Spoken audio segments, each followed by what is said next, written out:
What's up, everybody? It is the DarkCon return, and welcome back to Strike Force. Today, have I got an interesting live stream for you. We're going to be talking about Joe Biden's executive orders and the effects of them and little details, or at least a basic rundown of what each one of those executive orders are. And then going more towards the end of the live stream, we're going to be responding to an article by the Washington Post that goes talking about as to how that guns are white supremacy's greatest or deadliest weapon, rather. And here with me, I have my co-host, the Libertarian Native. Say hi. Hello, everybody. Yes, and before we go on any further, I guess I should just announce that for a while now, I have been like over 700 subs. I know, so I'm a little bit late actually getting to this, but I was a little bit antsy to want to actually get into celebrating the 700 subscriber milestone, mostly because the amount of subscribers that I had got to sort of kick me over that milestone, it just seemed all of a sudden, and I was almost suspecting that they might have been bots or something. Maybe a bit of a glitch with YouTube. And so I wasn't going to be so trigger happy. I was going to hold myself back for a little while. But now it seems that I'm still like at over 700, so I thought, and it's also been a while, so I thought, why not to get a 700 subscriber milestone stream out there. So this Friday, at about 7:30 p.m. Central Standard Time, going to be having a 700 subscriber milestone live stream here on my main channel. Not my secondary channel, here on my main channel. It'll be a little Q&A. All of you, my audience, can come to me with your little questions and feedback that you want to say about my content, and we can have like a pretty much a live discussion, me versus the chat, or with the chat anyways, talking about ways that you think I can improve, questions that you have about my political beliefs, and about me in general, and about the co-hosts too, if they start coming on, and everyone else that might come join the hangout as well. So that little announcement out of the way, let's get to it.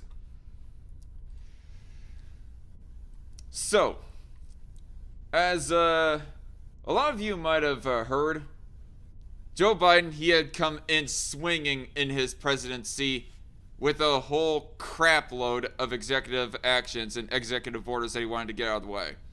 Now, for any of y'all that might have watched my channel for the longest time, I am not approving of the idea of presidents putting out executive orders in order to get their legislative agenda out of the way. And by the way, hello JC Armitage there in the live chat. And I think I've been fairly consistent on my criticism of this. I've been critical of Trump getting his way through with executive action. I did not approve of the first few executive actions that he did in the early part of his terms. I can't remember what exactly it was. I think it might have been something to do with the border wall or something like that. And I certainly was not approving of his executive orders against hoarding and price gouging, quote unquote, at the beginning of the lockdowns and whatnot over coronavirus and so forth. So the only executive orders that I can see myself being approving of is if a president wants to put forth an executive order that only pertains with how the function of how the staff, like the publicly, federally hired staff workers, how they're supposed to function. Like how you're supposed to file papers or whatever. I mean, that doesn't go affecting the general populace of the United States, so it's like no big deal. And pretty much Mark Levin kind of holds that same stance as well, that executive orders on how that staff is to operate ain't really a big deal, and president does pretty much have jurisdiction to put forth those executive orders. But any kind of executive order that goes affecting the general populace, when it comes to federal spending or whatever have you, no, that's a no-go. You have to get Congress's approval. It's generally, most of the time, unconstitutional for the president to be trying to act like a complete and utter dictator about it. The only second other exception that I would say is if a president is putting forth an executive order to undo past president's executive orders. That, of course, puts forth a bad precedent in of itself, but all the same, yeah. Anyway, so I guess for us to continue on, I might have a little bit more commentary on that as we get later on to this. But first things first when it comes to executive order, this is from the Washington Examiner. Biden's order could let China control U.S. electric grid.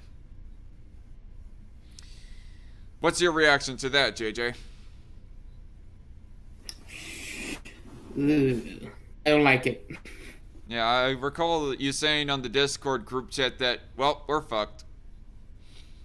Yep, we're fucked. At least in the short term.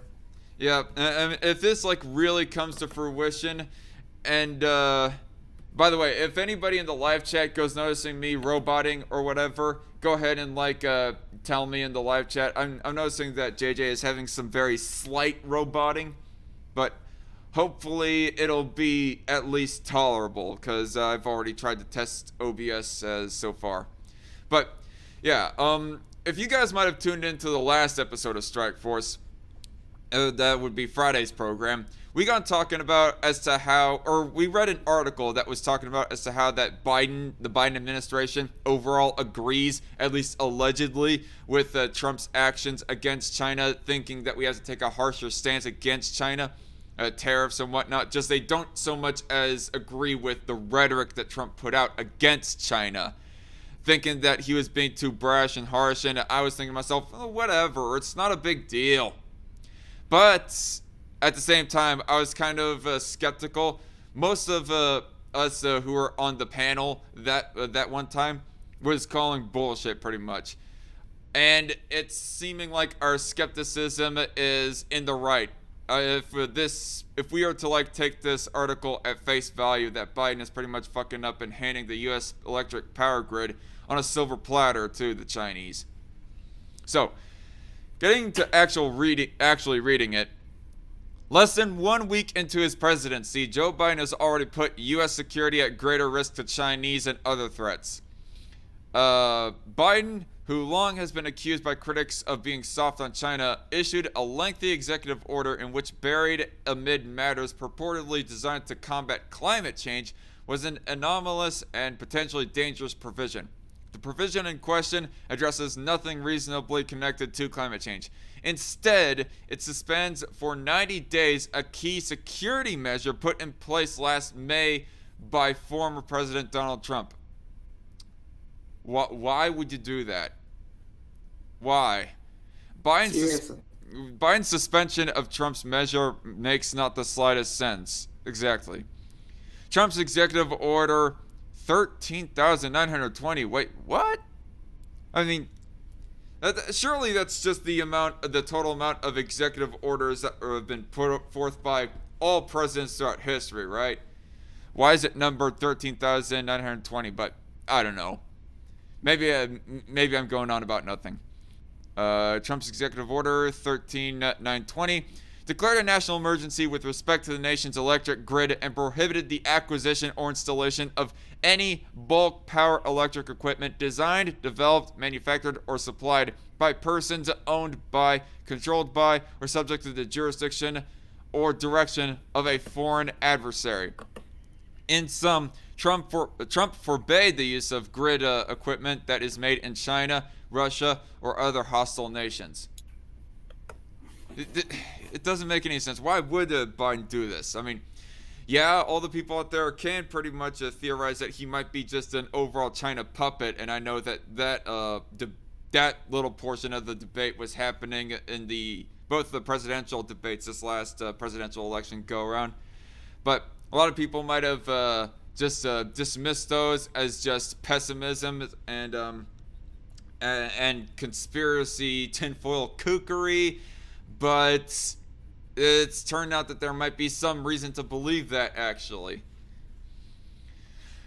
Trump's order was a common sense response to real proven threats. Just last year, the Wall Street Journal reported that the United States seized a Chinese-built transformer because officials believe its electronics had been secretly given malicious capabilities, possibly allowing a distant adversary to monitor or even disable it on command.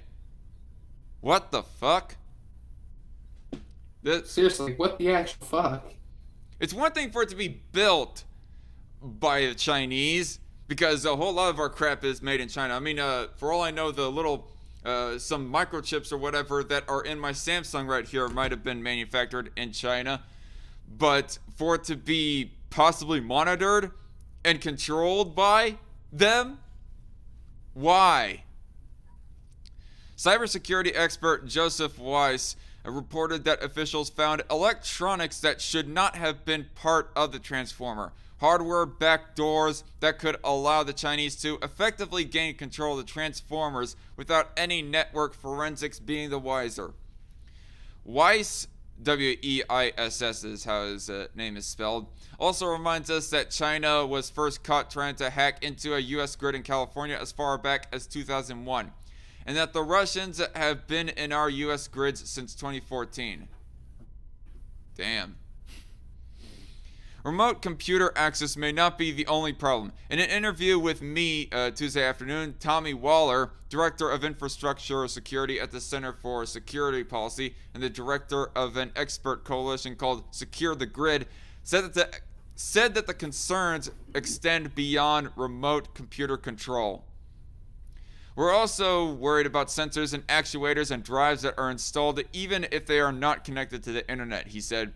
If that hardware installed inside of them is designed at some point to send the wrong readings, it could sabotage the safety and security of that system. It has long been thought, quoting just one illustrative major paper on the subject, that a major power grid collapse might be the single most deadly event in U.S. history.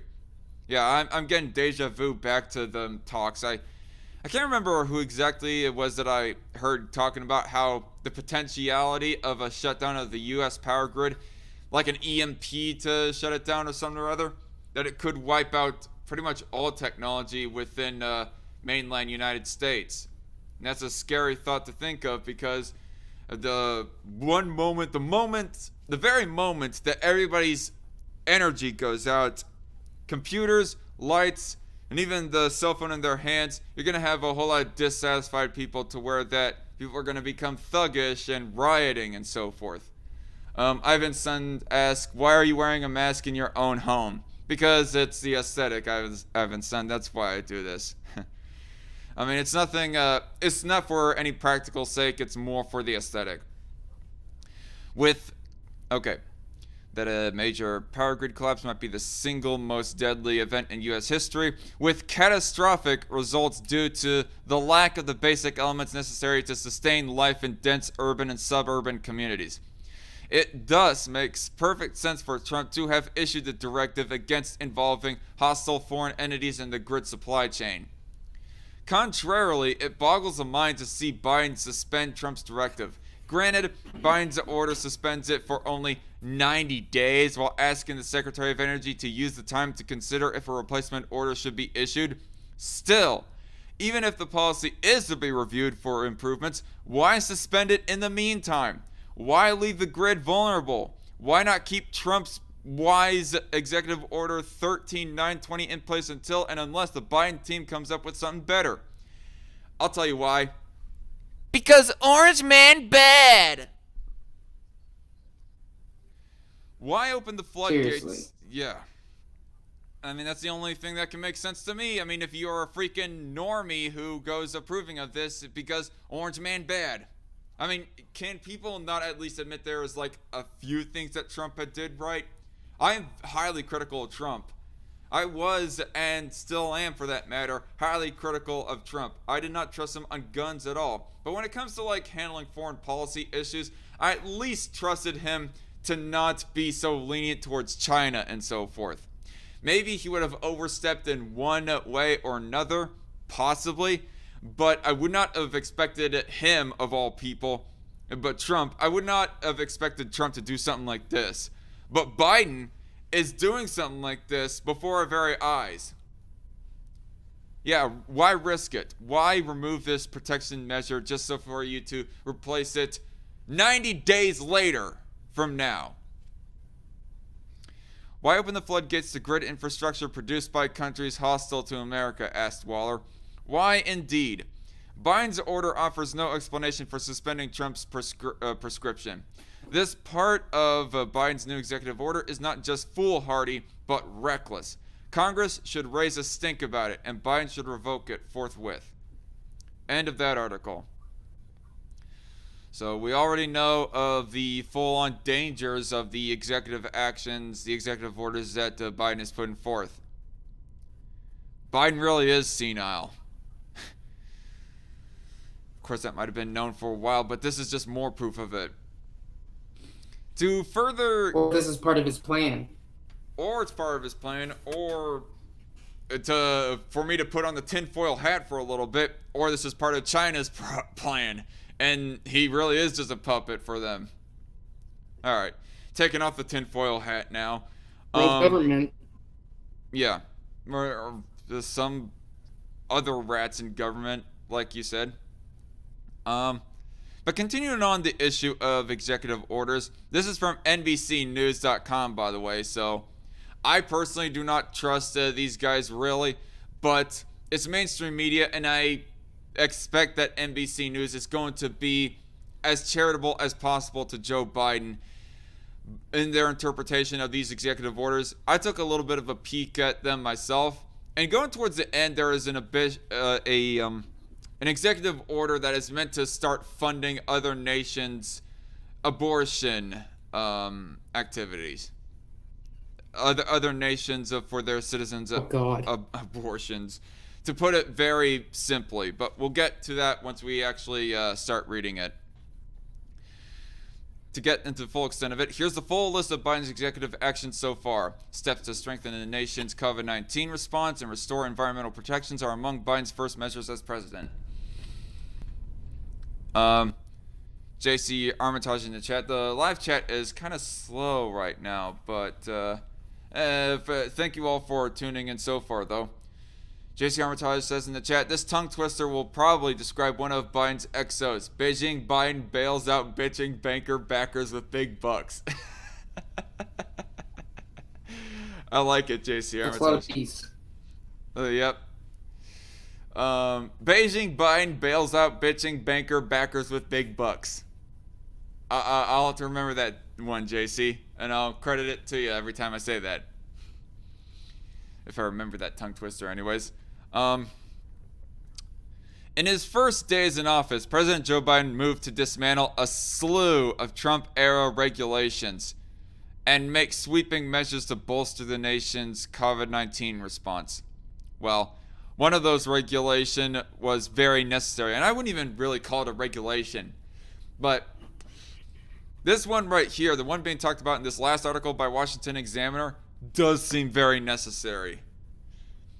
I mean, that is to be a big if we are to have some government-supported electrical grid. It only makes sense that government would protect its own electrical grid from foreign enemies.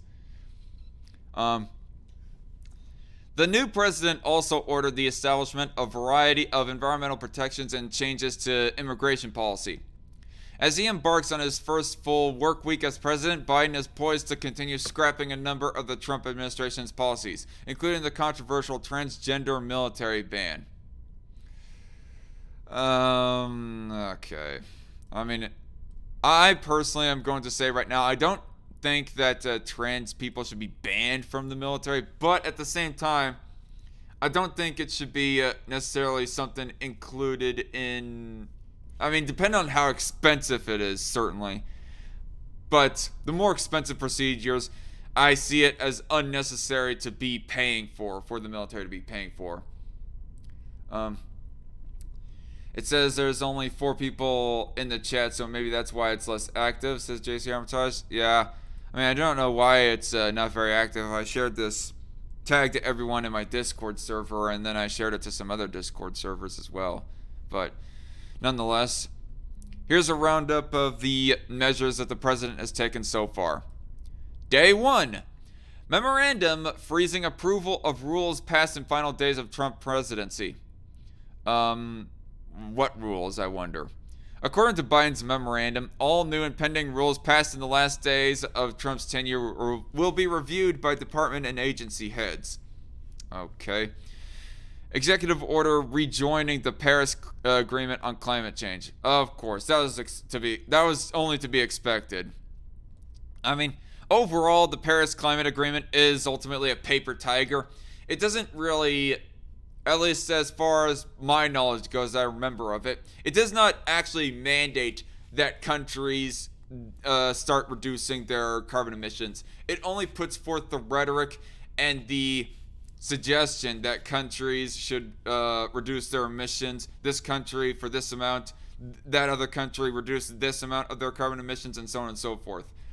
The biggest tizzy that right-wingers had about the Paris Agreement was that it put less suggestions forth for what India and China should do with their climate, their handling of the climate, than with the U.S. Like the Paris Climate Agreement was putting more harsher suggestions on the U.S. than China and India, even though China and India seem to be bigger polluters in the world. But nonetheless, hopefully the UN doesn't go actually trying to enforce it with, I don't know, with an iron boot or whatever. Fulfilling one of his top campaign promises, Biden committed to putting the U.S. back into the Paris Agreement on climate change, an international pact aimed at curbing emissions that cause global warming. Trump withdrew from the agreement in 2017, citing costs to American taxpayers. Executive order to promote racial equity. Oh boy. Biden ordered his government to conduct equity assessments of its agencies and reallocate resources to advance equity for all, including people of color and others who have been historically underserved, marginalized, and adversely affected by persistent poverty and inequality. I'm not gonna go for any further into criticizing that because it's very vague, and it doesn't give a whole lot of details at all of what it means by that. Hello, Night Shift, the Metal Minister in the chat. Metal Minister says, the Paris Climate Agreement is a toothless waste of paper. It has no means of enforcement, and we've already lowered our emissions further than the agreement called for. Yep, especially with the fracking boom, right, Metal Minister? Oh, shucks. I just noticed that, JJ Skinner has left us. Oh, well. See you later, JJ. Maybe he's gonna try to come back. Maybe he's just trying to solve internet connection issues or something. I don't know. But my only question, I guess, would be towards the executive order to promote racial equity is, are you going to just start promoting people just on pure virtue of their race, of being part of a marginalized group? Or are you actually going to start propping people up based off of their work ethic and off of the merits of their work? Or is this just a form of affirmative action, except it's on the federal level of employees? I don't know. But moving on, proclamation ending ban on U.S. entry for majority Muslim countries. Biden's proclamation reversed Trump's policy that barred entry to the U.S. for refugees and residents from 7 predominantly Muslim countries and orders plans within 45 days for resuming visa processing. I guess this would be one of the ones that I'm less critical of, or that I am able less anyways to defend, because honestly, the threat of ISIS has gone down significantly. So putting a travel ban on whatever, I cannot remember what the exact majority Muslim nations were, but putting on a travel ban on them might be no longer necessary. So it might be one of the executive orders that, by the substance of it anyways, I am less critical of. I mean, I'm still not really approving that he got this done via executive order, but then again, Trump got it done by executive order, so maybe it's a moot point. I don't know. Executive order requiring mask wearing on federal property. Biden, okay, yeah, this is an example of when it comes to where I think that a president does have jurisdiction to be putting forth executive orders.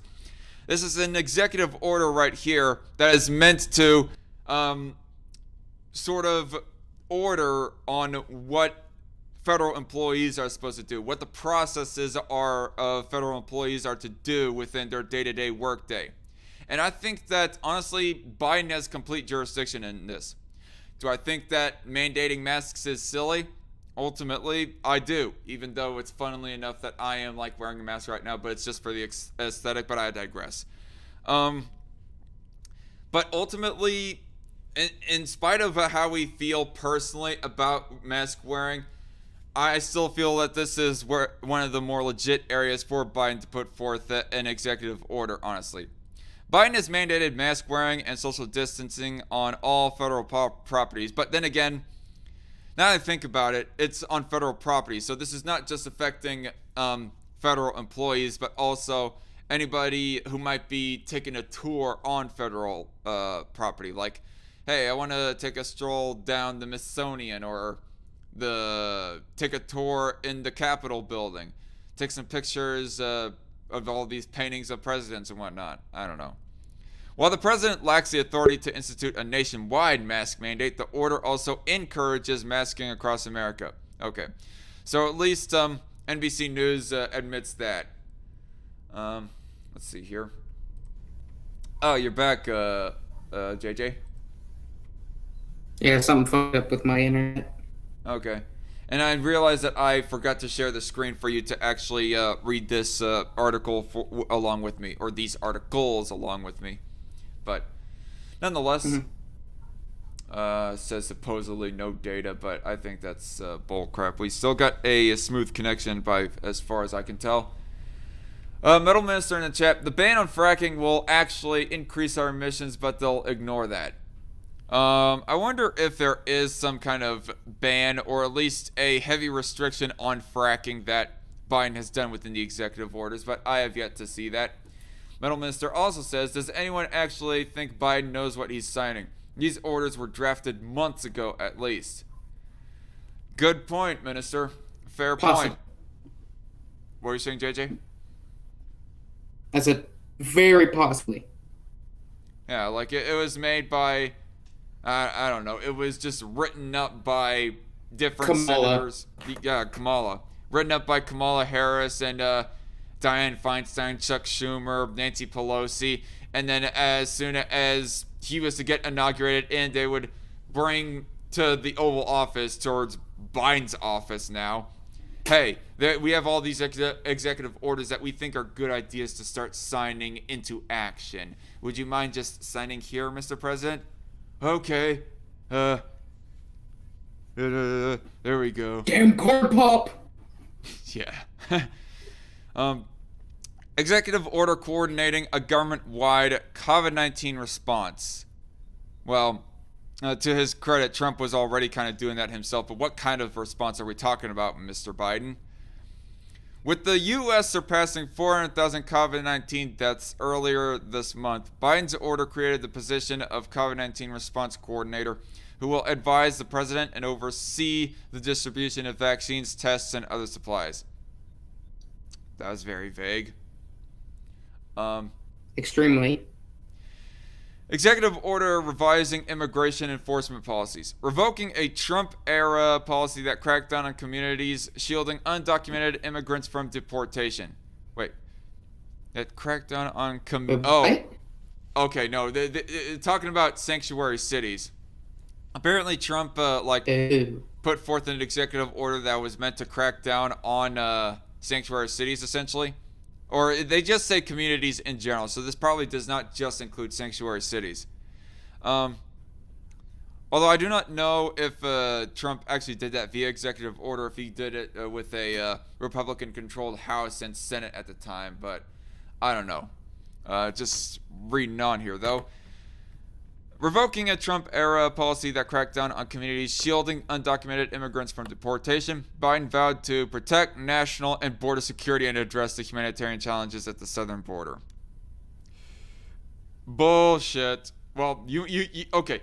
Technically, you might be cracking down on the border itself, but you're just full-on allowing all the other people who have already illegally immigrated just full reign into these sanctuary cities with this order, Biden. So this is a little bit of doublespeak right here, or at least, well, I do not know if I would call it doublespeak. It's definitely self-defeat within the words that you are saying right now. So what I have to say about that is malarkey. Executive order undoing... Bullshit. What? That's shit. You said what? Bullshit. Oh, bullshit. Okay.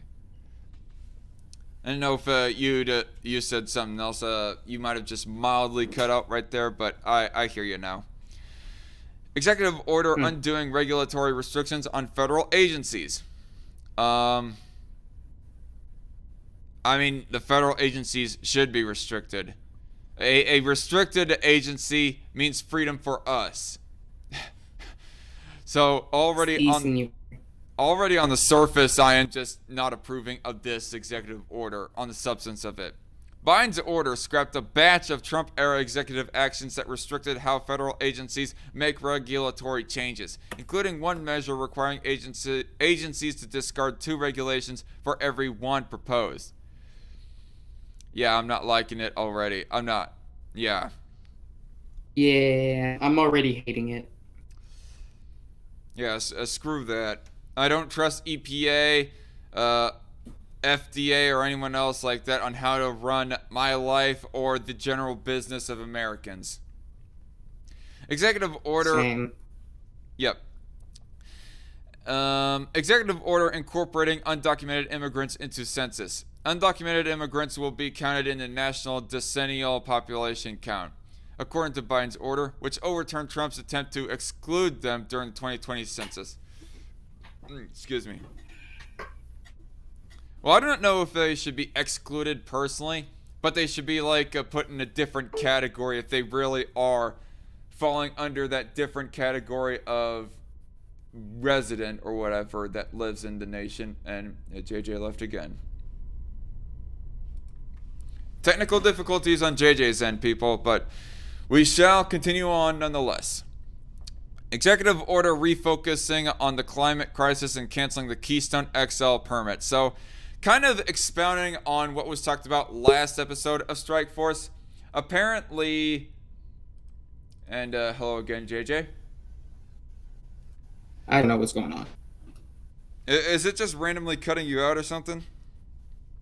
Randomly kicking you out? Yeah. It is? Yeah. Reminds me it's weird. Reminds me of the days of Google Hangouts. I remember when that Google Hangouts did that. It's the government trying to silence us. Yes. I blame the government always. Right. I blame Uncle Sam. Always blame Uncle Sam. So, did I lose you again? No, I did not. Never mind. So, kind of expounding on what was said last episode of Strike Force, I got talking about the Keystone XL pipeline, or maybe it was 2 episodes ago. I can't remember. But I did not know for certain if it was by executive action or otherwise, but apparently it is by executive action that Biden is restricting or canceling the Keystone XL pipeline and the permits made and given out for it to be built. How suspicious. Now, there are some controversial issues about the Keystone XL pipeline, like in regards of, I think Native American lands was one of the things being most disputed over. Well, how much did you hear about that, JJ? Whenever you got hearing about Keystone? Yeah, I mainly heard about, there's a problem going on with the Native Americans, and then I heard about something going on in Canada. Yeah, that there was some native tribe, and you were partially roboting there, but I was able to make out generally what you said. But there was some freaking native peoples that were not approving of the fact that the Keystone XL pipeline was being built on a given piece of land that they claimed jurisdiction over, I guess. Which that's one of the more controversial sides of it, and it's more understandable, I guess. But at the same time, what I will say is the more downside of revoking the Keystone XL pipeline is the loss of jobs. Not as many welders, not as many oil workers from canceling this. Thanks for nothing, Biden. Alongside a variety of actions. Good job, you old fuck. You old fuck. Alongside a variety of actions to advance environmental justice, quote unquote, Biden revoked the permit for the controversial Keystone XL pipeline, a 1,200-mile pipeline system projected to carry crude oil from Canada to the U.S. that cuts through indigenous lands. I will grant that maybe the Keystone XL pipeline should have at least been built around them as best as possible. But all the same, I don't think it should be canceled just outright. That's my opinion, though. The measure also restores. I don't think natives should even have land. Really? Um, I mean, mostly just because. Go on. Mostly just because not only is the land shit 99.9% of the time, but also we need to integrate into society more rather than separate ourselves. Right. Here's my thought, and this is a little bit of a tangent and a subject for another time, but I got listening to a speech that was done by Russell Means, of where that he lives on one of the reserves, and the reservists, he and the other Native Americans, or he prefers Indian Americans rather, because Russell Means, Indian. Yeah, because Native American, he said that anyone born within America can be called a Native American. So that means even a black guy who is born in America is, in his eyes, technically a Native American, which that is getting more into semantics, but nonetheless. He and his fellow Indian American reservists, or reservationists rather, they were able to prop themselves into prosperity, but then they were crippled by the bureaucracies and powers that be that were regulating the reservations. Which that is a big issue, and I'm quite sympathetic towards him. And Russell Means, he himself is, or was rather, because he's dead now, but Russell Means, he's sympathetic towards capitalism. I think he does believe in capitalism, but at the same time, he's an Indian rights activist. Ever since then, I've been giving kind of some thought into this.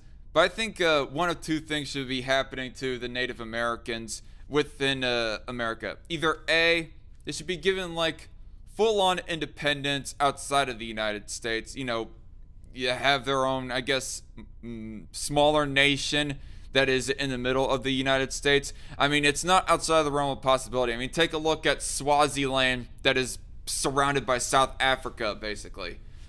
The nation of South Africa, anyways. Or the Native Americans should be full-fledged U.S. citizens, able to vote and all that other stuff. No in between. Either full-on independence or full-on citizenry. That's my opinion. The measure also restored several national monuments whose footprints were reduced by Trump, and paused oil and gas leasing in the Arctic National Wildlife Refuge. Did I lose you again? No, never mind. I guess I did lose you again. Now there are two of you. Yeah, it was weird. But you were saying something about the reservations. Okay, I guess I'll repeat so that you can hear it. My thought on the Native Americans is that either A, they should be given independence, like their own land, their own nation to, rule over and whatnot, or B, they should be given full-on citizenry under the United States. No in-betweens. I absolutely agree with that. All right. So, continuing on though. Executive order banning discrimination on the basis of gender identity or sexual orientation. Oh boy. Are we talking about the public sector? Because if you're talking about public sector employees not allowed to discriminate based off of those things, well then I would say yeah, fine and dandy. Especially the public workers that are under the jurisdiction of the federal branch of Joe Biden and so forth. But if we're talking about private businesses, private citizens, individual citizens and whatnot, that's where I'd say that I'm disapproving on the substance of it. But getting into it though, in a move lauded by LGBTQ advocates, Biden's order will extend federal non-discrimination protections to members of the LGBTQ community, building off the landmark Supreme Court decision in Bostock versus Clayton County, Georgia last year, to expand protections against discrimination based on sex in federal agencies to include sexual orientation, gender identity, and gender expression as well. Okay. Gender expression. To sort of give my nuanced opinion about this, if it's strictly federal agencies, Well, that's fine. Biden has the jurisdiction in that, in my opinion. If we're talking about state level or even local level government, he does not have so much jurisdiction about that or over that. And if we're talking about, and if this goes extending anywhere into private business, that's where I'm definitely more disapproving of. You know, saying that a Christian baker cannot refuse service to a, gay couple. And now you're homophobic, considered by the LGBT. Congratulations. Yep. Memorandum revamping regulatory review. In a memorandum, Biden directed the head of the Office of Budget and Management to oversee an effort to modernize and improve the regulatory review process. How much longer does this go? I wonder. We're about a third of the way. How much? This pretty much goes down all the way to the bottom. I'm going to try to speed us up, see if we can speed us up within the reading of this.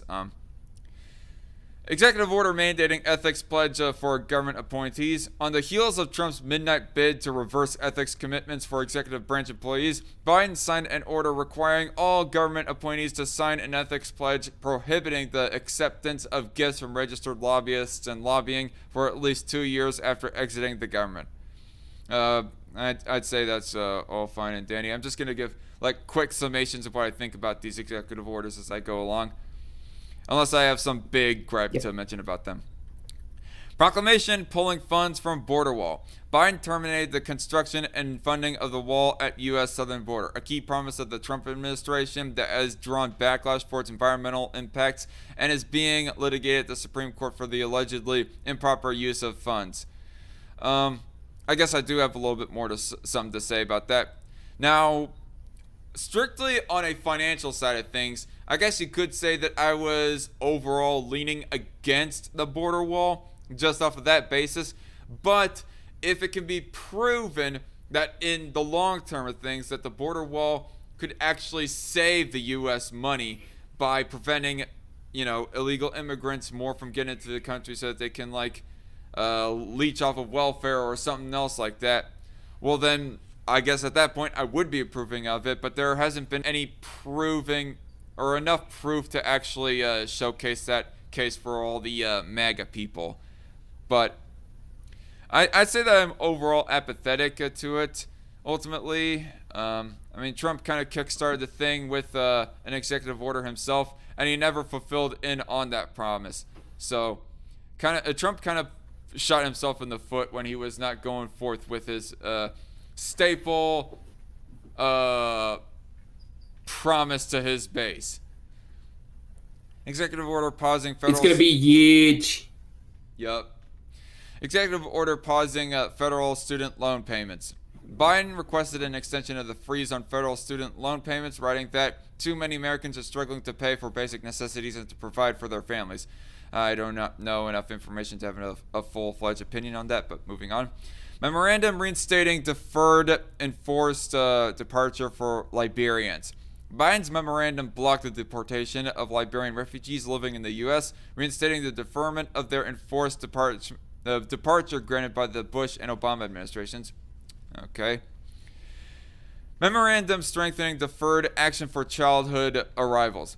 Biden reaffirmed DACA, an Obama-era program that Trump had long sought to dismantle that shielded undocumented immigrants who arrived in the U.S. as children from deportation. Very quickly, this is kind of a layman's opinion about DACA because I haven't read it into super in-depth detail.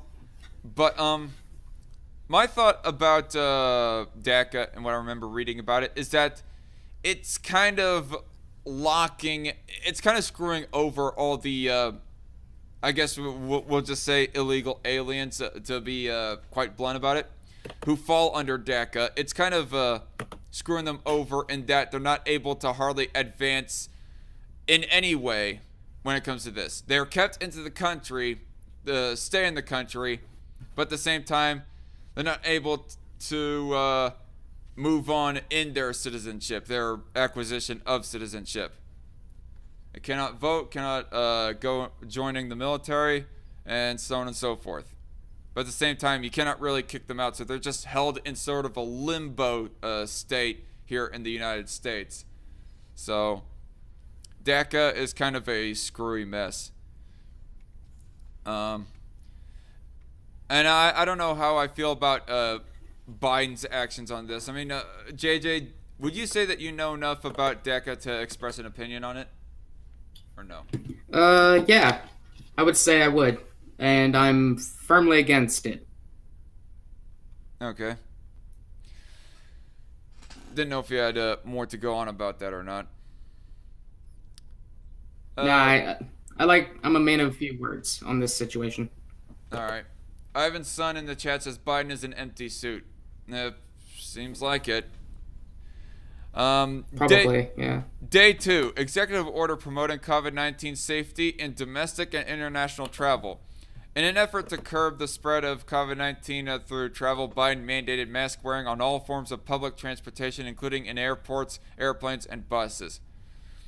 Oh, God. Putting regulations on private businesses who might otherwise not want to so much comply with that, or at least mandate their own patrons to start wearing masks and so forth. I don't know.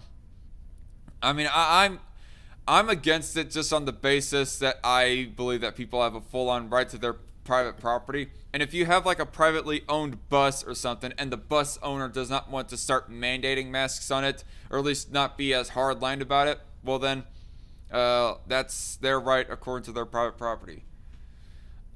Yep. Executive order expanding access to COVID-19 treatments. Biden's order has directed the Secretary of Health to support research on COVID-19 treatments and increase support for critical care and long-term care facilities like nursing homes, which have been among the sites hit hardest by the pandemic. Andrew Cuomo. Oh, excuse me. My thoughts and coughs always go towards a certain psychotic New York governor for some reason. Executive order promoting data-driven response to COVID-19. Another of Biden's orders on the nation's COVID-19 response directed all department and agency heads to facilitate the gathering, sharing, and publication of COVID-19 related data in order to inform their decision-making and public understanding of the pandemic. Does that include, like, not lying about your stats, like Cuomo has been exposed to do? Memorandum supporting states' use of National Guard in COVID-19 response. Oh, God. No. No. Just no. Oh. Okay.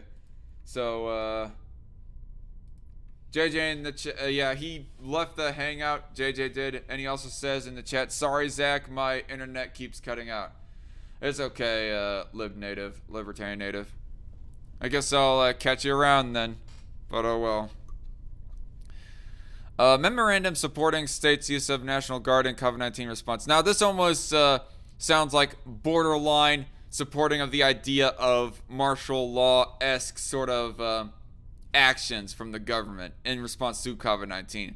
So I'm already not liking the sound of this at all. It just seems to be inching forward towards a bad precedent. Biden's memorandum directed the Secretaries of Defense and Homeland Security to support governors' deployment of the National Guard in efforts to prevent the spread of the coronavirus, which will be fully funded by the Federal Emergency Management Agency. Oh, God. Well, what exactly are they doing to prevent the spread of the coronavirus? Like, are they yanking people around to go this way and that way? And that's hyperbole, by the way, when I say yanking. But are they forcefully making people do this and that and the other thing so as to not be as much exposed to each other? The citizens, I mean? I don't know. Executive order strengthening a public health supply chain. Biden's order invoked the Defense Production Act to ramp up supplies for the pandemic response and requested the heads of various departments to assess the nationwide availability of personal protective equipment and other resources needed to distribute COVID-19 tests and coronavirus vaccines, as well as to develop a strategy to manufacture supplies for future pandemics and biological threats. Okay. I think I've worn this mask long enough for the sake of the aesthetic, and I'm gonna just take a drink of my Monster.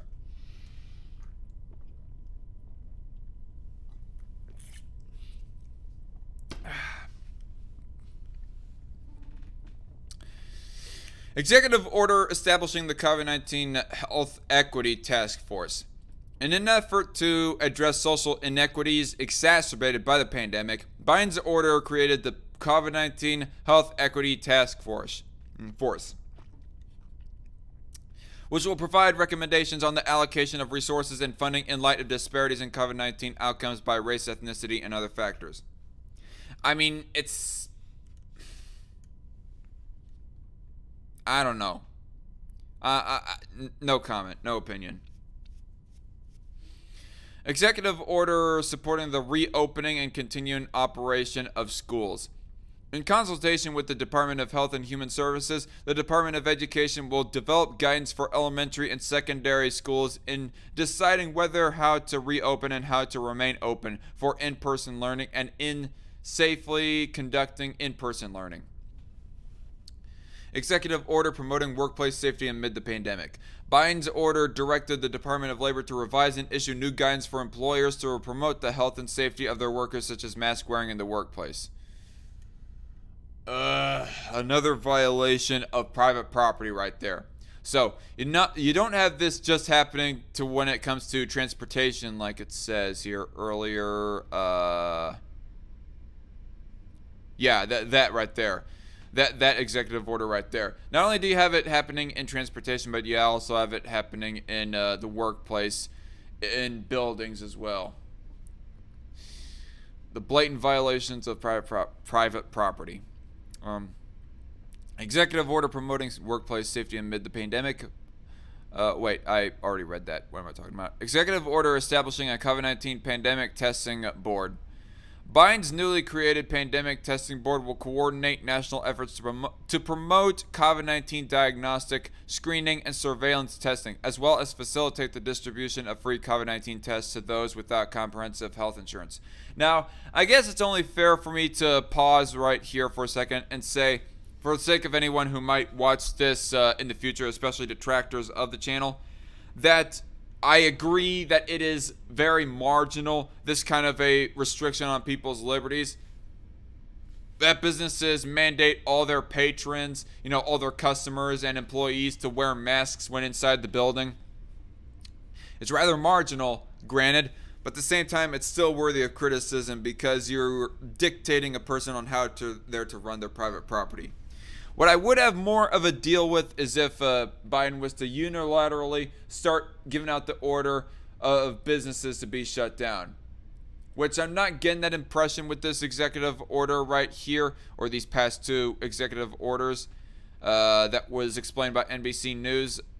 I mean, at least there's that, I guess, but all the same, it's worthy of criticism nonetheless, me being a libertarian and all. Day 3. Executive order expanding food assistance programs. Biden's order aims to extend the 15% increase in supplemental nutrition assistance program benefits and allow states to increase SNAP emergency allotments as well as increase benefits under another aid program, the Pandemic Electronic Benefits Transfer, which gives students money for food. Okay. I'm going to say right now, the reason why I'm reading this NBC News article right here is because this was shared by somebody in Barings server. Yes, I'm in Barings Discord server. They shown a little screen cap of a part of this article that goes explaining that one of Biden's executive orders is meant to try to extend welfare benefits to those who are just completely discouraged, personally discouraged from working because they're unable to find work. In other words, they're intentionally lazy. And they're just extending welfare towards those types of people. And of course, I was disapproving of the work mandate being taken out of food stamps, applying for food stamps during the Obama years. And just by that same extension, I'm disapproving of what I just said there that Biden is attempting to do right now. Executive order, and I have yet to come across that exact executive order that goes explaining what I just said there, but let's continue. Executive order assisting veterans with debt. Biden's order asks the Department of Veterans Affairs with considering a freeze on federal debt and overpayment collection from about 2 million veterans, which I think is fair. I mean, you got these, military members who pretty much a good portion of them sacrificed a lot of their time and maybe even life and limb. Well, not so much of life. They're in debt current day, but pretty much sacrificed a good chunk of their own selves and their own time towards the protection and the preservation somewhat of this nation anyways, even if it's a very menial in what they're doing. And I think it's only fair that the government does extend the benefits to them and I guess excuses debts as well. I mean, if you are one of those hard-ass veterans who says that you do not need any help from the government at all and are just able to tough it out yourself, well then, all the more credit to you, but still. Executive order guaranteeing unemployment insurance for workers who refuse work due to COVID-19. Okay. This is the executive order that I was talking about earlier, folks. Biden has requested that Biden has requested that the Department of Labor consider clarifying its rules to establish that workers have a federally guaranteed right to refuse employment that will jeopardize their health, and that workers who do so will still qualify for unemployment insurance. Well, ultimately, you do have a right to refuse employment if you want to.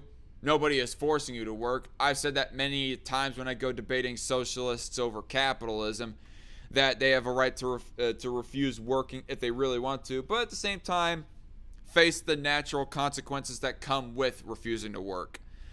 But Biden here is all like, nope, they don't get to suffer the natural consequences of being a bunch of lazy bums. Nope, they get to have an extension of unemployment insurance. Thanks a lot, Biden. You're just going to exacerbate the federal debt and spending with this. And of course, I'm a big-time advocate of welfare reform. Ideally, I say that welfare is not a right and it should be repealed, I guess, and maybe even abolished.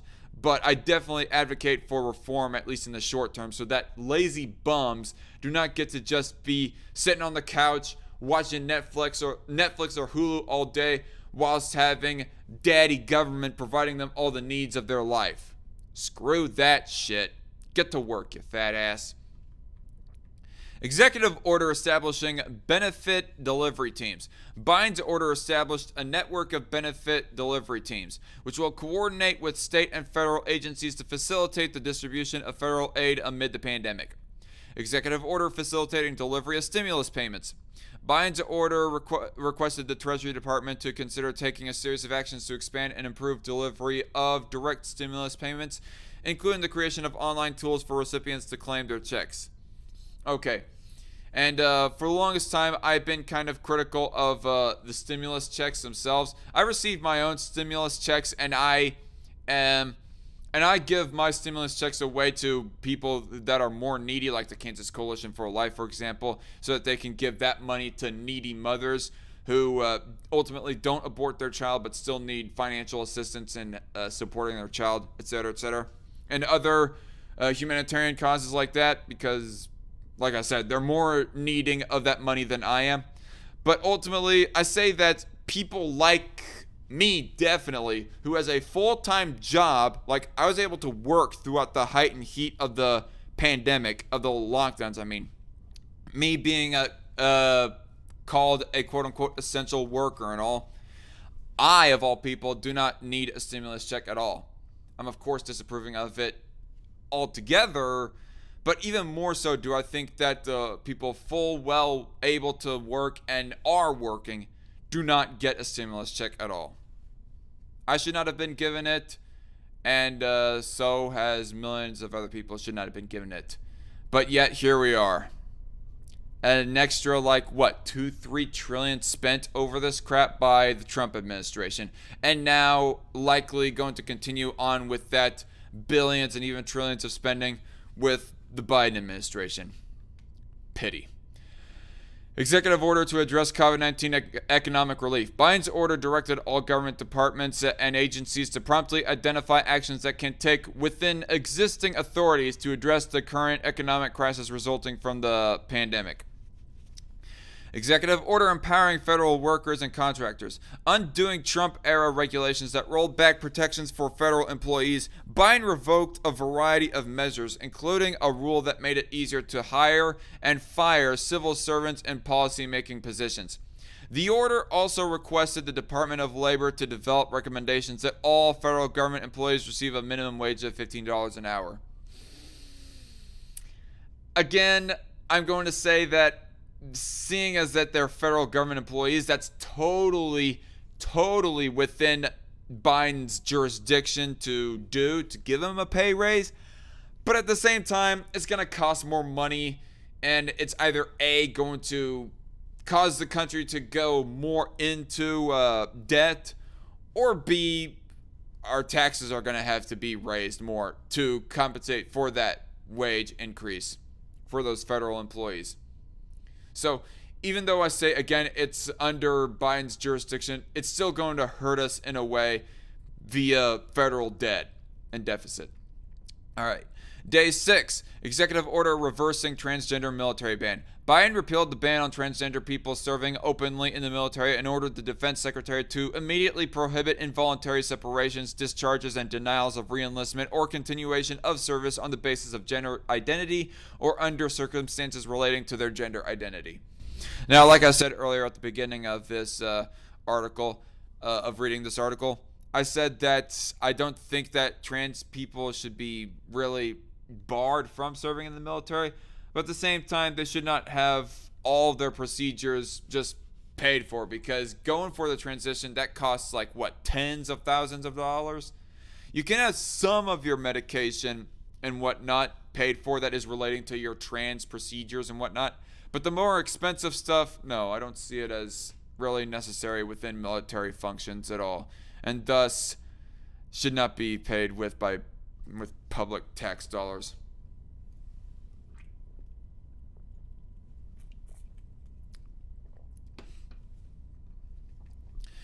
Proclamation reinstating COVID-19 travel restrictions.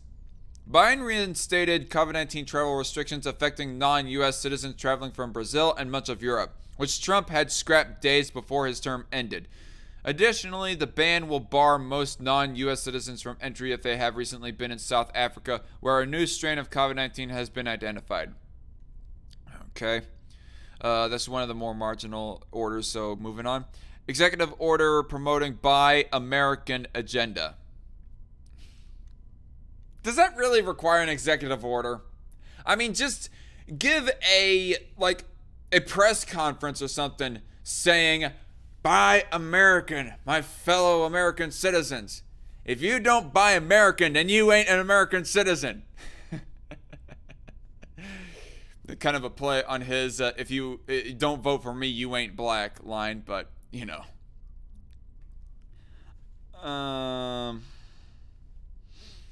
Executive order promoting Buy American agenda. In an effort to bolster American manufacturing, Biden signed an executive order directing agencies to strengthen requirements about purchasing products and services from U.S. workers and businesses, and to close loopholes that allow companies to offshore production and jobs while still qualifying for domestic preferences. Okay, so it's not just talking about the average citizen, it's talking about business owners as well. Okay, let me reread this again. In an effort to bolster American manufacturing, Biden signed an executive order directing agencies to strengthen requirements about purchasing products and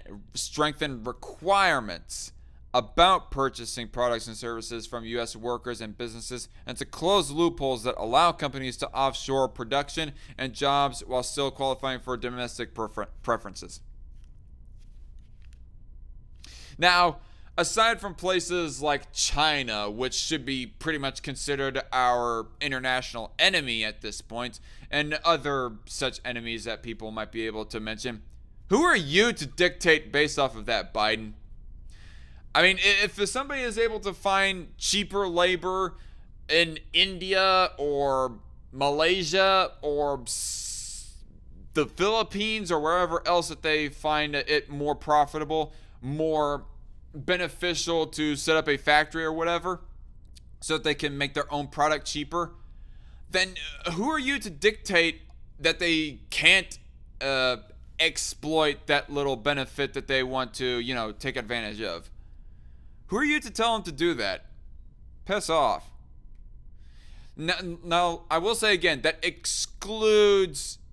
is not necessarily to say that China is the same rule, because ultimately they are our enemy and they go by a little bit of a different rule book than some other nations that our own locally placed corporations might want to do business with overseas, whatnot. If I'm making any sense anyways. Day 7, executive order calling for evaluation of Trump's housing policies. Biden directed the Department of Housing and Urban Development to examine the effects of the previous administration's regulatory actions that undermined fair housing policies and laws, and use its findings to implement the Fair Housing Act standards as needed. That's too vague and ambiguous, and I'm not knowledgeable enough for me to have any opinion on that, so moving on. Executive order to end reliance on private prisons. In an effort to terminate the federal government's use of privately owned detention facilities, the Attorney General has been directed not to renew Department of Justice contracts with private prisons. All fair, well and good. Like, I have stated before that I am pretty much against private prisons. Like, if we have a criminal that committed murder, that should be pretty much handled under the jurisdiction of the government and public prisons. That's my opinion anyways.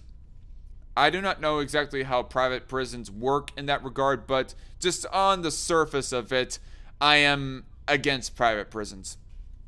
Moving on though. And whoever just newly tuned into the show, welcome and thanks for giving the like. Executive order reaffirming commitment to tribal sovereignty.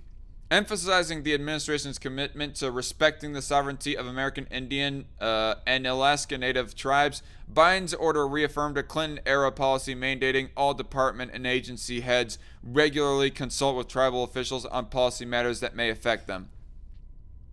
How about this? How about this instead? We give them full-on citizenship, or we just give them full-on independence so they're not under our jurisdiction and just completely out of our hair. One of those. No in-betweens. No in-betweens. And this is just one of those in-between executive orders that I was saying that I am, generally against earlier. Executive order denouncing anti-Asian discrimination and xenophobia. Again, in what sector? If this is public sector, well then fine and dandy. If this is private sector, well then stop it with the thought control.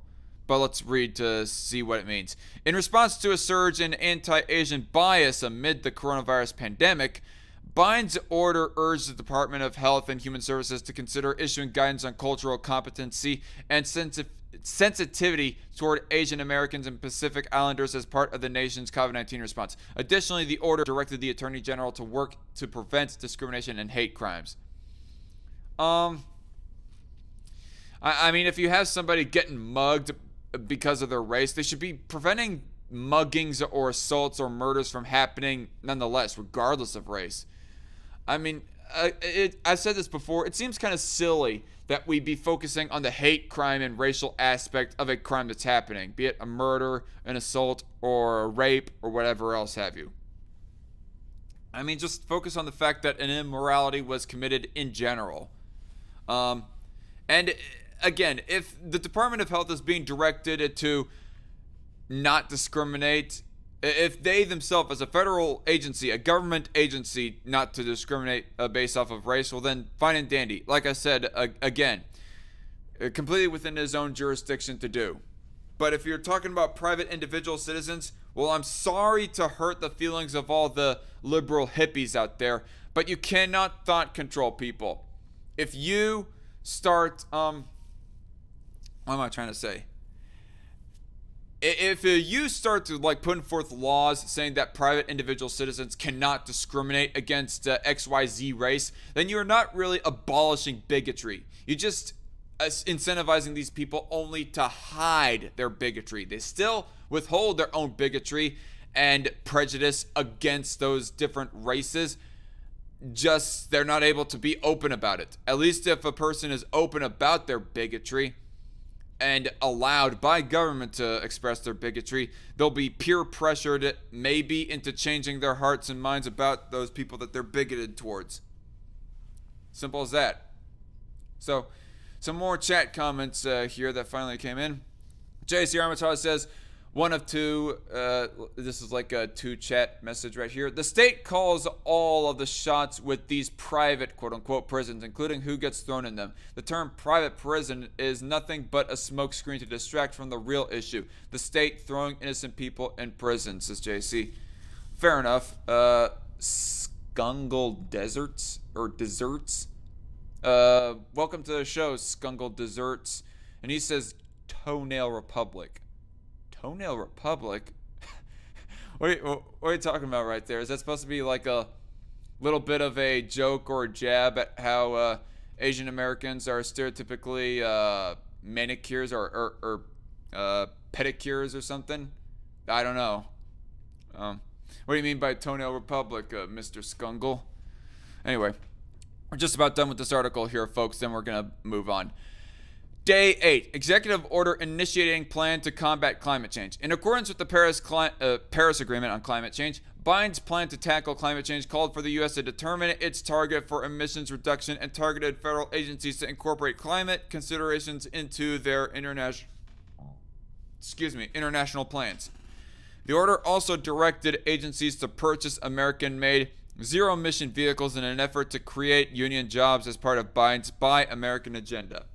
Suspend new oil and natural gas leases on public lands to conserve at least 30% of federal lands and waters by 2030. Additionally, the order established the Office of Domestic Climate Policy and a National Climate Task Force, as well as a working group to assist communities impacted by coal mining and power plants, and an Environmental Justice Council to address the disproportionate health, environmental, economic, and climate impacts on disadvantaged communities. Memorandum on Scientific Integrity. According to Biden's memorandum, the director of the Office of Science and Technology Policy will review agency policies on scientific integrity, and agencies that oversee research must designate a senior employee to ensure agency research programs are scientifically and technologically well-founded and conducted with integrity. Executive Order reestablishing Presidential Council on Science and Technology. The President will solicit input from a Council of Advisors on Science and Technology, which will advise Biden on scientific and technical information that is needed to inform public policy relating to the economy, worker empowerment, education, energy, environment, public health, national and homeland security, racial equity, and other topics. JC Armitage says in the chat, nope, got no idea what he's saying. All right. Day 9. Executive Order reinforcing Medicaid and the Affordable Care Act. Oh, brother. In an effort to counter Trump's attempts to strike down the Affordable Care Act. Well, let's keep in mind that it's not just via executive order that Trump tried to strike down the Affordable Care Act. He did some of that with Congress as well, with the House of Representatives and the Senate. So, for example, if we're going to be talking about the individual mandate, that was done completely through legitimate means within the first 2 years of Trump's administration. If you are going to be, if that is what you're trying to strike down, Biden, well, then I say piss off with that. You do not have the executive jurisdiction to do such a thing, and it's not ethical either that you be mandating people to purchase healthcare. But let's get into this. In an effort to counter Trump's attempts to strike down the Affordable Care Act, Biden signed an order directing agencies to re-examine policies that undermine protections for people with pre-existing conditions, complicated the process of enrolling in Medicaid and the Affordable Care Act, and reduced coverage and affordability of the programs. The order also designated February 15 to May 15 as a special enrollment period for uninsured Americans to sign up on healthcare.gov for health insurance amid the pandemic. I mean, if we're going to be talking strictly about Medicaid, like whether or not that we believe that Medicaid and Medicare should exist at all, it's still like within government's jurisdiction to say of what the processes should be done about that. How easy or not that it should be to, what am I trying to say? Yeah, to sign up for Medicaid and Medicare. But anyways, here's the last executive order, and this is the executive order that I was talking about a lot earlier that I had read very briefly and taken a peek at this article. Memorandum expanding access to reproductive health care. Now, of course, reproductive health care, that means abortion, typically speaking, in the world of political language. Biden's memorandum immediately revoked the Mexico City policy, also referred to as the global gag rule, a Reagan-era policy reinstated by Trump that blocks federal funding to foreign organizations that perform abortions or provide abortion counseling or referrals. Now, you all know me and my channel. I'm heavily against abortion, and I'm especially heavily against government funds being going towards abortion. And not only is this government funds going towards abortion, this is also federal funds going towards other countries' abortions too. So that's a triple whammy right there on my disapproval of this. On top of it also being an executive order. Like, holy crap, get out of here.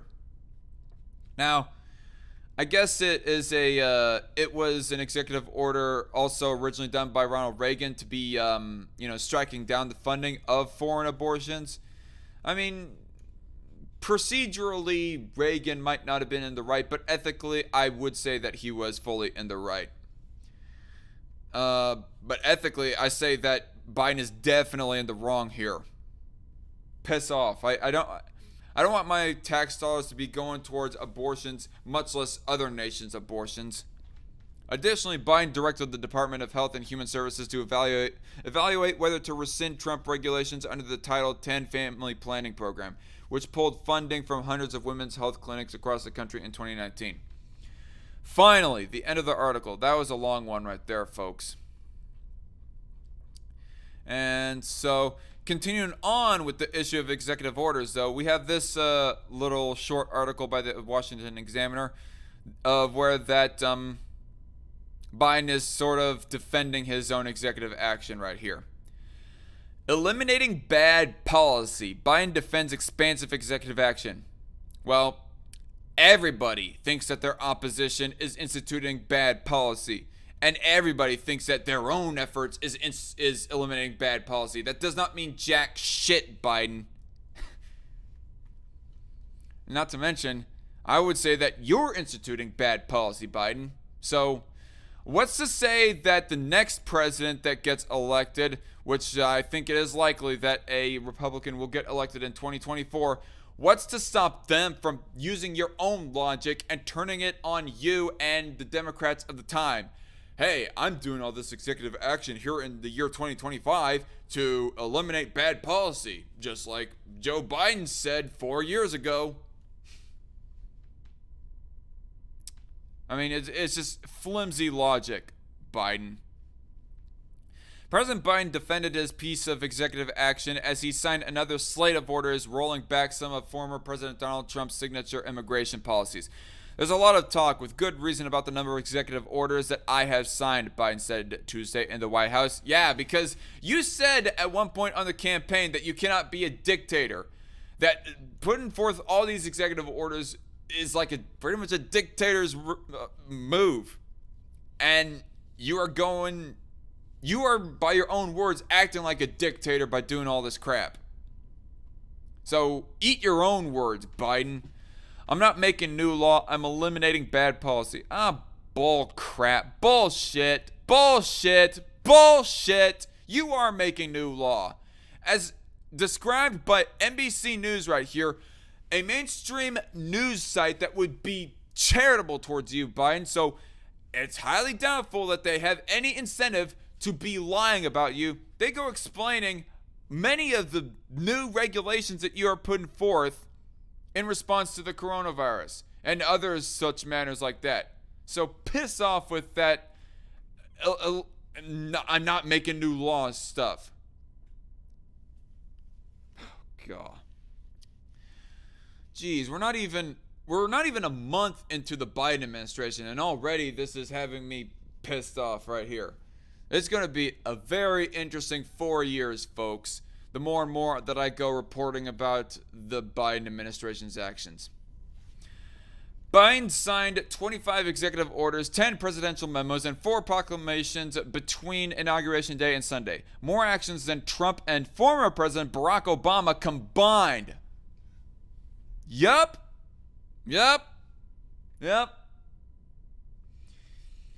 Biden is indeed the dictator-in-chief. He's just not using his, quite bluntly, dictatorial powers to as much of a far-reaching and private life invading effect as he could possibly do anyways. That clip has rankled. That's the first time that I read that word. That clip has rankled Republicans such as Florida Senator Marco Rubio, who have complained Biden is governing by fiat. Indeed, when he promised a bipartisan approach to policymaking. Oh man, this is laughable. This defense right here is laughable the more I go reading into this article. Biden added another 3 orders to his tally Tuesday.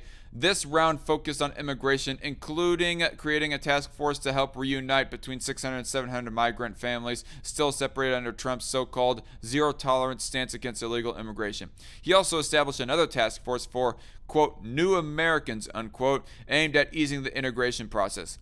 Biden described Trump's immigration policies as being very counterproductive to national security and our country. We're going to work to undo the moral and national shame of the previous administration that literally, not figuratively, ripped children from the arms of their families, he said. Well, just keep in mind, you were part of the administration that started that stuff, being vice president for Obama during his administration. What did you do back then? Did you go criticizing your buddy Obama or no? Otherwise, this comes off as kind of hypocritical almost.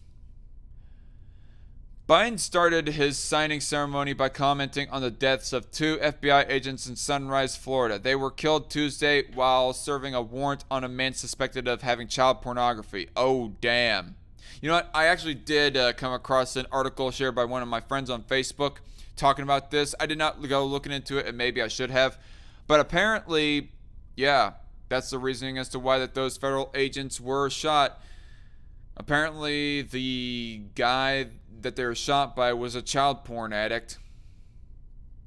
Fuck him. Not the FBI agents, the child porn addict that killed those FBI agents. Those FBI agents, they were doing God's work as far as I'm concerned. They were doing very good work. And that child porn possessor or whatever, he should be locked behind bars. And the fact that he killed a couple people just because he was wanting to protect his own right, and notice the huge massive air quotes that I put when I say right to child porn. Oh, I feel disgusted. I almost felt like yakking there. But because he goes trying to defend against defend his ability, I'll put it that way, to possess child porn, I say is, by killing these people, I say he deserves a death penalty as far as I'm concerned. Fuck him. Fuck him. The president said his heart aches for the families whom he is yet to contact and that it's a hell of a price to pay. The vast majority of these men and women are decent, honorable people who put themselves on the line. We owe them, he added. I do not know of how decent people that FBI agents are on average, but I will say that these FBI agents definitely did not deserve death just because they were trying to hunt somebody down for child porn. JC Armitage says, I think he zeroed himself during the gunfight, so he ain't going behind bars. Yeah. May a vigilante have his head on a platter.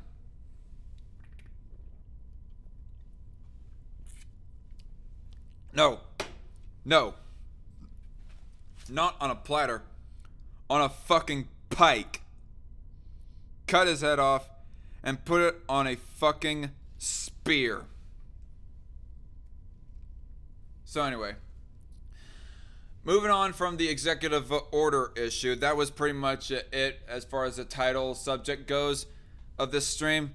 Some of you might have recalled me about to read this article from them.us, and I was pretty much encouraged by my two co-hosts at the time, Libertarian Native and Loudmouth Reviews, to just move on from this article and not read it. And so instead I decided to read this article on my own time so that I could be able to, give my own reviewing opinion of it. Like, I do not know exactly how evidence-based it is, but I am sympathetic to the idea that I do not want biological men, aka trans females, to be participating in sports against cis females. Biological, just, full-on regular cis females, because they have that bone density and that strength to have a competitive over advantage against them. Now, if we were talking about a non-segregated sporting field of where that both females and males go, challenging each other in sports side by side regardless of sex, well then the transgender issue is of no real concern to me in that regards, if I'm making any sense right there. But ultimately, I am at least sympathetic towards the idea that I don't think that trans females, aka biological males, should be competing against cis females who have a biological disadvantage against those, trans females. Maybe there should be like another segment of sports done. Transgender sports, like there's all the male sports and the female sports and then the transgender sports. But anyway, but putting that aside though, the main issue as to why that I was originally wanting to pull up this article is because on my Discord server there was a screen cap of a tweet being shared around of calling this guy Mr. Stube, Representative Stube. I think he's like a state house representative in was it Georgia? No, it's Florida. Greg Stube. Yeah. I think he might be state level. He might be federal level. I'm not exactly certain. But nonetheless, Mr. Stube was being called a pedophile because of the idea that in this bill, there was going to be genital exams to make sure that there aren't any trans females competing against regular cis females. And that's a pretty harsh accusation to be lobbing around. So I just wanted to look into the details of this law, if I could, that is being proposed anyways. The article says that it is highly unlikely that it's going to get passed, but nonetheless, what he's proposing here, I wanted to actually see if we could get the details. And according to this article goes lambasting against Mr. Stube. And it is kind of biased to a sort of intersectional feminist agenda, I guess you could say. But it does at least do the due diligence of saying that the law doesn't technically explicitly call for genitalia exams of trans females.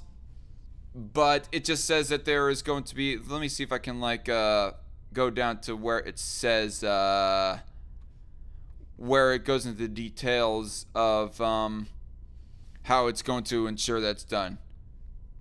Dang it, I don't know. Maybe I should have actually went down to the paragraph before I went into analyzing this article and giving my review of it. But it just said that in general there should be some way to check to see if there are trans females looking to participate in female sports. It did not say explicitly genitalia exams. According to the article here, that is not liking of Stube at all, or Republicans in general. But just say in general needs to be exams. I mean, is there a way for us to get chromosomes exams without actually need to look down what's in between the people's legs, so forth? Because if there's a way to check the chromosomes, well then that would be the surefire way of doing it without getting into the sexual organs analysis or examination of it. Now, of course, this would not be as much of a concern if there was absolutely no underage trans people out there. You know, people under the age of 18 who are trying to transition and go participating in certain sports that they would otherwise not be able to participate in if they weren't transitioning. This would not be an issue at all if child transitioning, gender transitioning was just banned outright, which I think that is another thing that Mr. Stube and other Republicans would like. So ultimately, why is it an issue? Maybe it's because they are putting the cart before the horse. Instead of banning child gender transitioning first, which I don't think it is quite fully banned yet. I could be wrong on that. It could be banned for all I know. Child gender transitioning, that is.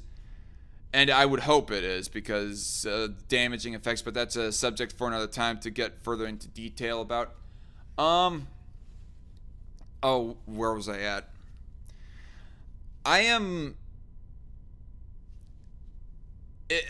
Maybe he should have, if it's not banned, then he should have at least been doing that first. He and other Republicans should have at least been working to try and ban underage gender transitioning before trying to do this ban on transgenders in different, sports categories.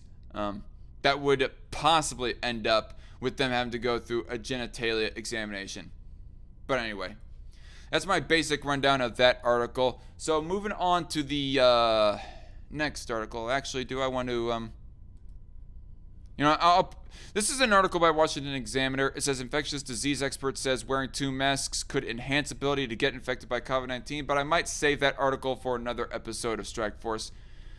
Actually, I do not know if I want to go into detail of the Washington Post article right here, because I don't have any co-hosts help laugh at it with me. Yeah, actually, it's getting late, and I still have the gym to get to in the morning, so actually, I think I am pretty much going to end it right there. We got talking about the what I mainly wanted to talk about, and that was the executive orders put forth by the Biden administration. And I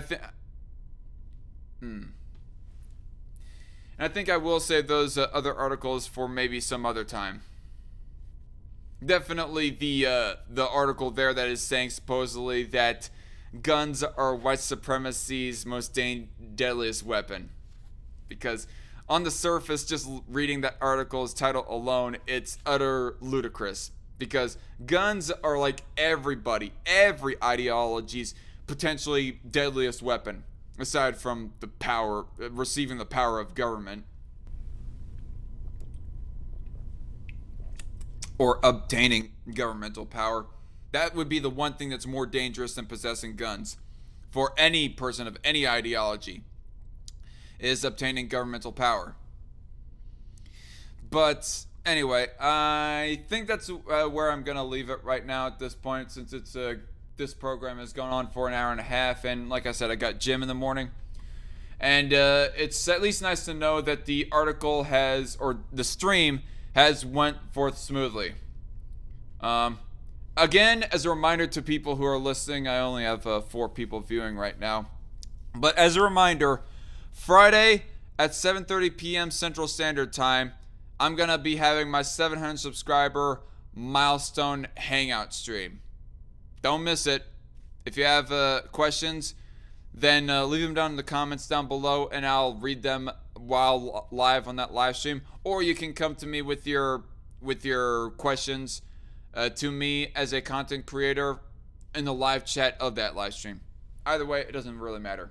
And see you later, JC Armitage.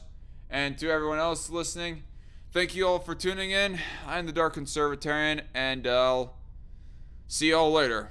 I got more content in the future for you. Have a good night, and God bless.